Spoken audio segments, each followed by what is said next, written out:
Em nome do Pai, do Filho e do Espírito Santo. Amém. O anjo do Senhor anunciou Maria, e ela concebeu do Espírito Santo. Ave Maria, cheia de graça, o Senhor é convosco. Bendita sois vós entre as mulheres, bendito é o fruto do vosso ventre, Jesus. Santa Maria, Mãe de Deus, rogai por nós, pecadores, agora e na hora de nossa morte. Amém. Eis aqui a serva do Senhor, faça-se em mim segundo a vossa palavra. Ave Maria, cheia de graça, o Senhor é convosco. Bendita sois vós entre as mulheres, bendito é o fruto do vosso ventre, Jesus. Santa Maria, Mãe de Deus, rogai por nós, pecadores, agora e na hora de nossa morte. Amém. E o Verbo divino se fez carne e habitou entre nós.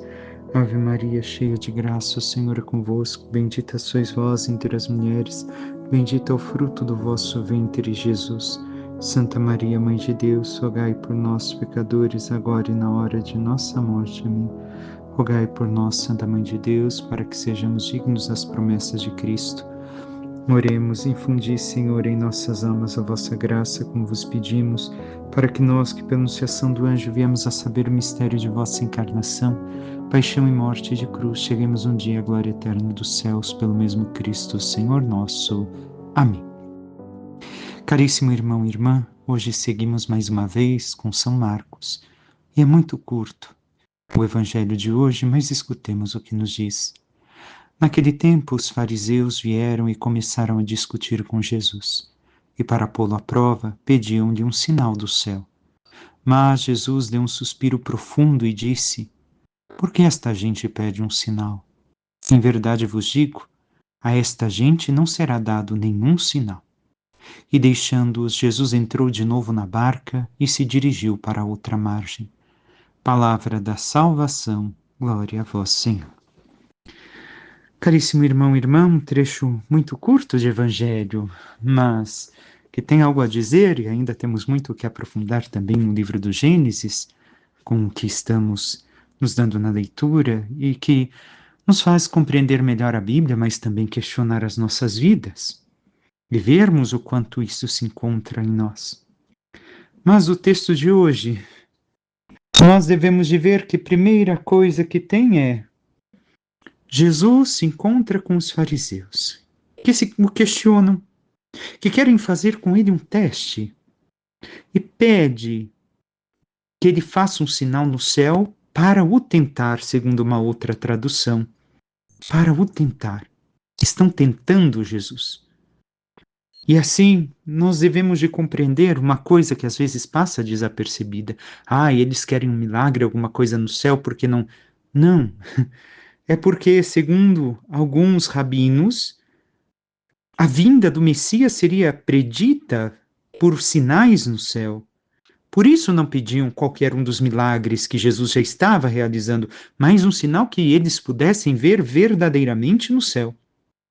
Jesus recusa porque já havia tantos outros sinais do tempo messiânico, como nós encontramos, indo de encontro com os milagres, as curas, tudo que o Senhor Jesus realiza na vida daquelas pessoas, profetizada em especial por Isaías, mas também pelos demais profetas.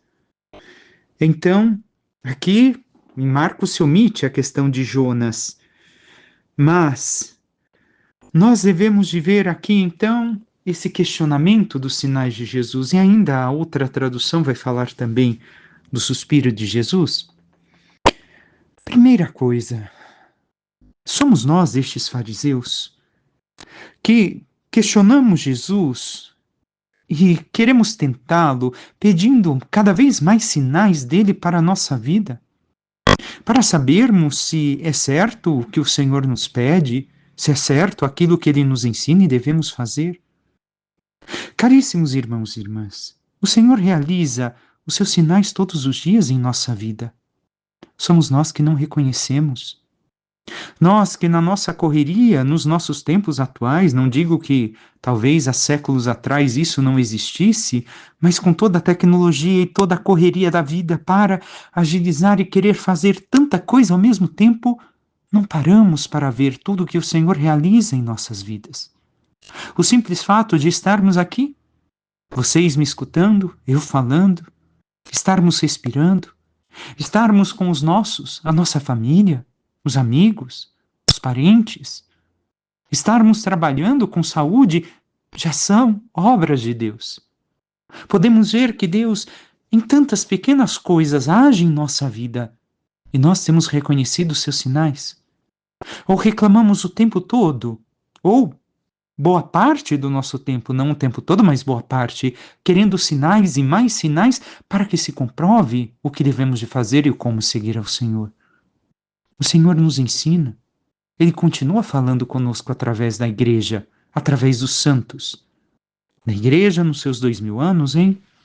E nós temos reconhecido os sinais do Senhor para nós e temos continuado a viver aquilo que Ele nos ensina e nos pede. A frase seguinte, o próximo versículo, na outra tradução, nos diz: porém, Jesus, arrancando do íntimo do coração o suspiro, aqui é o suspiro profundo, do seu mais íntimo, disse: por que me pede esta geração um prodígio? Em verdade vos digo, esta geração se não concederá prodígio. E deixando-os, tornou outra vez a embarcar e passou a outra banda. Aqui devemos de ver que aqueles que não reconhecem os sinais do Senhor, as suas maravilhas, as realizações da sua promessa, da sua salvação para nós, e não buscam viver aquilo que ensina, estar com Ele, a estes não lhes será concedido nenhum outro sinal. Jesus está falando a esta geração, mas devemos de ver a esta geração que não acredita nele, que não confia, que não está reconhecendo tudo aquilo que ele está realizando. Somos nós assim? A nós não será dado nenhum outro sinal se nós não confiamos nos sinais que o Senhor já realiza diante de nós. Seja nas coisas mais simples de nossas vidas, seja nos milagres verdadeiros, nas graças grandes que alcançamos ou que vemos acontecer ao nosso redor. Nós temos esta confiança no Senhor. E vemos aqui que para eles que estão ali, estes fariseus, eles não querem ver. O pior cego é aquele que não quer ver, que não quer reconhecer a obra de Deus e não quer se deixar transformar por aquilo que o Senhor realiza. Não bastam os sinais que o Senhor já está realizando? Fez cegos enxergarem, surdos ouvirem, exorcismos, curas, milagres. E o último que o Senhor vai realizar antes de sua morte, a ressurreição de Lázaro. E nem assim reconhecem o Senhor. Tomemos cuidado. Também nós, se não vivemos olhando para o Senhor e sendo gratos por seu amor e pela sua misericórdia, apesar de tudo o que temos que passar, pelas reviravoltas que acontecem em nossa vida ao vivermos o seu Evangelho, nós corremos o risco de não reconhecermos o Senhor em nossas vidas e não vivermos para Ele. Não sejamos assim. Busquemos reconhecer em tudo aquilo que Ele faz, desde as coisas pequenas, simples, até as mais grandiosas, para que vejamos, no fim, o verdadeiro, o último sinal, que é ver Deus face a face. Porque confiamos nele, porque seguimos a Ele, porque vivemos segundo aquilo que Ele nos pediu e nos ensinou. E vemos que o Senhor, por não acreditarem nele, se afasta. Pega a barca e vai para o outro lado do mar, da Galileia. Isso quer dizer o quê? Se nós não damos a fé, a adesão da fé a Jesus, e não vivemos nele, e não vivemos com ele, e não temos intimidade com tudo aquilo que ele nos pede, e não buscamos a santidade, também nós afastamos o Senhor de nossa vida. Não tenhamos um coração tão duro assim, mas realmente nos abramos a ele e vivamos o que ele nos pede. Passemos ao salmo desta segunda-feira da sexta semana do tempo comum, o Salmo 50. Imola a Deus um sacrifício de louvor. E diz mais adiante: como ousas repetir os meus preceitos e trazer minha aliança em tua boca? Tu que odiaste minhas leis e meus conselhos, e deste as costas às palavras dos meus lábios.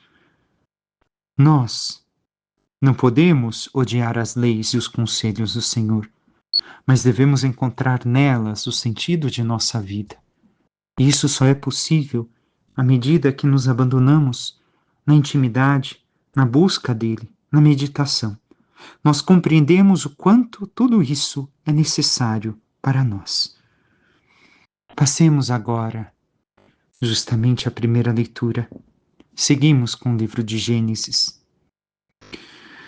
Capítulo 4. Adão conheceu Eva, sua mulher, e ela concebeu e deu à luz Caim, dizendo: gerei um homem com a ajuda do Senhor. E deu também à luz Abel, irmão de Caim. Abel foi pastor de ovelhas e Caim, agricultor. Vemos aqui a palavra conhecer. Conhecer aquilo que tantas vezes eu disse é ter intimidade.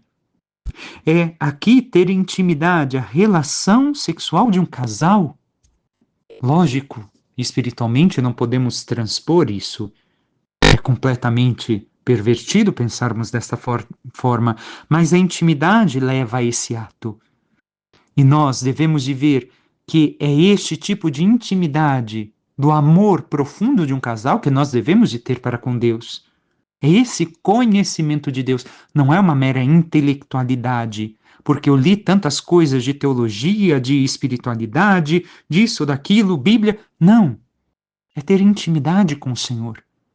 É entrar no íntimo do Senhor, através da oração, através da vivência diária da fé, da santidade, como todos os santos. Mas no fato aqui bíblico, é realmente a relação íntima de Adão e Eva, que geram dois filhos. Primeiro Caim, o segundo Abel. E tenhamos também diante de nós que conhecer na Bíblia indica, assim, a profundidade humana da relação que dá através do corpo, mas, mais que o corpo, se situa ao mesmo tempo no âmbito da inteligência e da vontade. É isso que muitos jovens não compreendem, mas mais que os jovens, infelizmente muitos adultos também não, porque não vivem isto que devem de viver no seu matrimônio, na sua vida familiar.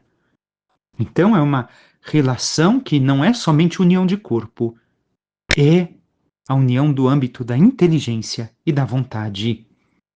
E sigamos o texto.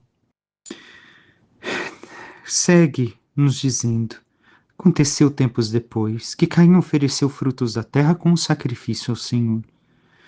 E Abel ofereceu primogênitos do seu rebanho com sua gordura. O Senhor olhou para Abel e sua oferenda, mas para Caim e sua oferenda não olhou. Caim encheu-se de cólera e seu rosto tornou-se abatido. Então o Senhor perguntou a Caim: por que estás cheio de cólera e andas com o rosto abatido? É verdade que se fizeres o bem, andarás de cabeça erguida. Mas se fizeres o mal, o pecado está à porta, espreitando-te. Tu, porém, poderás dominá-lo. Caim disse a seu irmão Abel: vamos ao campo. Logo que chegaram ao campo, Caim atirou-se sobre o seu irmão Abel e matou-o. Vemos aqui o primeiro fratricídio, a morte de um irmão. Os dois primeiros homens gerados fora da graça, carregando em si a marca do pecado original, agora um deles acrescenta pecado a pecado.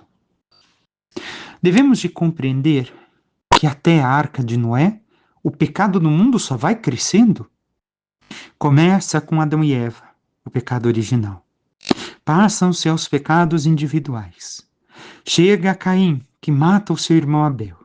E depois toda a sucessão de pecado em cima de pecado, um mais terrível que o outro. E é isso que leva Deus a fazer justamente acontecer o dilúvio sobre a terra. Porque se arrepende, vê que o homem se deixou levar pelo mal. Mas voltemos agora a estes versículos que lemos. Vemos que ao Senhor agradou o mais pequeno, ao mais novo, Abel, do que Caim. E por isso Abel ficou com ciúmes. Nós devemos de compreender aqui e ter diante de nossos olhos que não deve caber a nós ter ciúmes daqueles que Deus escolhe e que Deus regala alguns dons, alguns milagres, alguns presentes, e para nós não. Devemos de nos alegrar com nossos irmãos, mas mais do que isso, entremos ainda numa outra grande, digamos, meditação dos padres da igreja e compreensão a partir destes textos. Por que Abel agrada a Deus e Caim não? Nos diz o texto que Caim ofereceu os frutos da terra. E Abel ofereceu dos primogênitos do seu rebanho com sua gordura. Muitos padres da igreja, ao meditar este texto, dizem que Caim ofereceu do resto, do que sobrou. O resto daquilo que plantou, que colheu, ele ofereceu a Deus. Não as primícias, não o melhor. Abel ofereceu os primogênitos, o melhor do seu rebanho, para Deus. E aqui ainda mais uma coisa que existe de diferente entre os dois. É porque Abel tinha também piedade. Vivia com sua piedade diante de Deus. Tinha um coração verdadeiramente colocado diante de Deus. Caim não. Caim se lembrava de Deus provavelmente porque reconhecia que necessitava de Deus para alguma coisa. O pecado acabou a amizade entre o homem e Deus, como bem sabemos. Adão e Eva expulsos do jardim, mas Deus não abandonou o homem. Continuou falando e falou com Caim. Por que estás cheio de cólera, com ódio, e andas com o rosto abatido? Se fizeres o bem, andarás de cabeça erguida. Mas se fizeres o mal, o pecado está à tua porta espreitando-te. Tu, porém, poderás dominá-lo. E aqui o Senhor nos diz que também nós podemos dominar o pecado com a graça dele. Ele nos dá a sua graça. Ele nos dá o seu Espírito Santo, em especial no batismo, onde nos tornamos filhos adotivos de Deus. Mas o que fazemos dessa graça? Andamos como Caim ou como Abel na nossa vida? Caim, que não tem tempo para Deus, oferece o que lhe sobra, talvez até as coisas estragadas para Deus? Ou como Abel, que quer realmente, gostaria, porque recordemos as oferendas do Antigo Testamento, até a vinda do único e verdadeiro sacrifício de Cristo, simbolizam o quê? Simbolizam a oferta da vida humana, que é entregada no altar de Deus através de um animal, onde o homem se sacrifica, entre aspas. Nós devemos de compreender aqui que Abel fez isso com o seu rebanho. Caim não ofereceu o melhor de si. Nós temos oferecido o melhor de nós para Deus, buscando estar na sua presença, recordando-nos dele ao longo do nosso dia, dos nossos dias, dos meses, da nossa vida. Sendo pessoas piedosas. E o que é o piedoso? O que vive a justiça, o que busca a santidade, o que medita a lei do Senhor, o que tem tempo para estar com o Senhor, o que quer viver as virtudes e não o pecado. Ou somos como Caim. Quando der tempo eu rezo, quando puder eu vou. Não é bem assim. Não, eu vou lá na missa de sétimo dia, na missa de domingo. Uma vez por mês está ótimo, uma vez no ano, olha só a Páscoa que a igreja pede. Somos como Caim? Se somos assim, nós não estamos vivendo e oferecendo a Deus o melhor. E devemos de tomar cuidado para dominar o pecado. Como disse o Senhor, Caim também podia. Deus estava a seu lado. Deus o amava tanto quanto Abel. Abel lhe foi mais agradável porque foi piedoso. Caim não quis, mas Deus não deixou de amar Caim. E nós temos nos entregado ao pecado e andado de cabeça baixa, como mortos? Ou temos buscado a piedade em Deus como Abel e nos oferecido inteiramente a Ele? E o que fez? Caim matou seu irmão por ciúmes, por cólera, porque o Senhor olhou mais para seu irmão do que para ele. E segue o texto. E o Senhor perguntou a Caim: onde está o teu irmão Abel? Ele respondeu: Não sei. Acaso sou eu guarda do meu irmão? O Senhor lhe disse: Que fizeste? A voz do sangue do teu irmão está chamando por mim da terra. Agora, pois, serás amaldiçoado pela terra que abriu a boca para receber das tuas mãos o sangue do teu irmão. Quando tu cultivares, ela te negará seus frutos, e serás um fugitivo vagando sobre a terra. Caim disse ao Senhor: Meu castigo é grande demais para que eu possa suportar. Se hoje me expulsas desta terra, devo esconder-me de ti, tornando-me um fugitivo a vaguear sobre a terra. Qualquer um que me encontrar me matará. E o Senhor lhe disse: Não, mas aquele que matar Caim será punido 7 vezes. O Senhor pôs então um sinal em Caim, para que ninguém ao encontrá-lo matasse. Adão conheceu de novo sua mulher.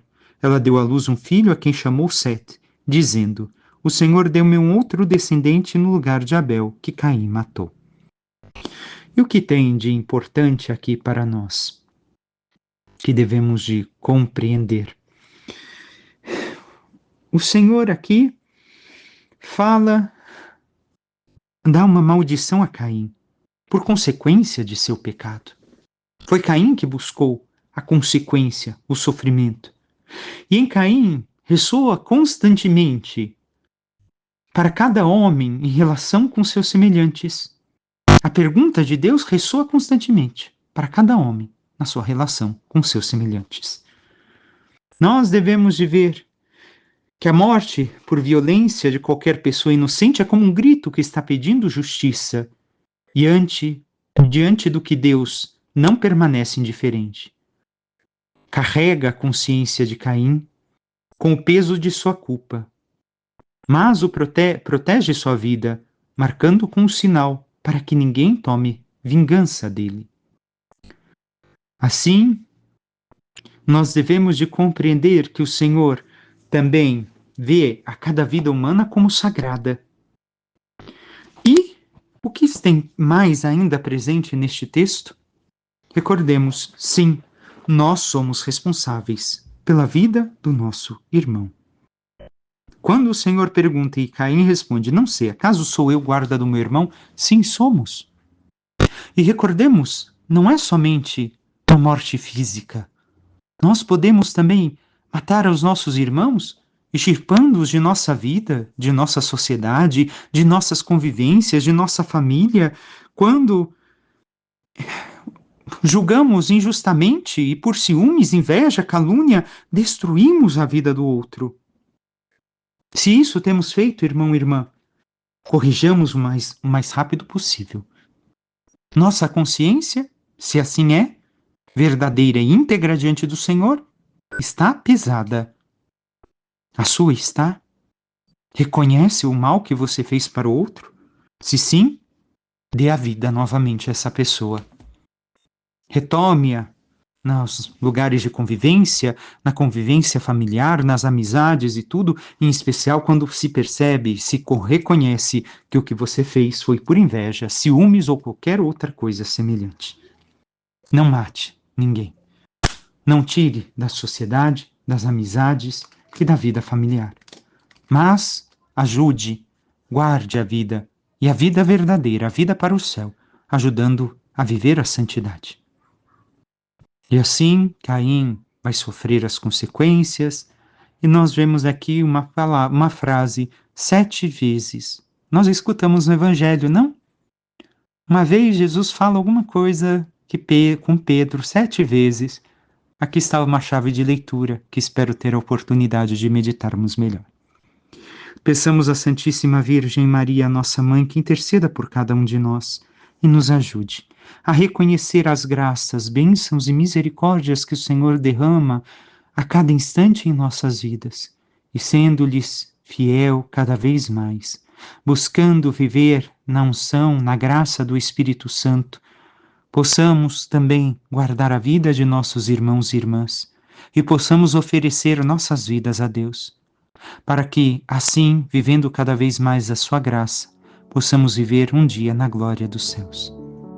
E antes que eu me esqueça, em Caim está o sangue do justo, inocente, que também encontrará, assim, com o sangue de Cristo na cruz, o puro, inocente e sem mancha, que morre para a salvação de todos.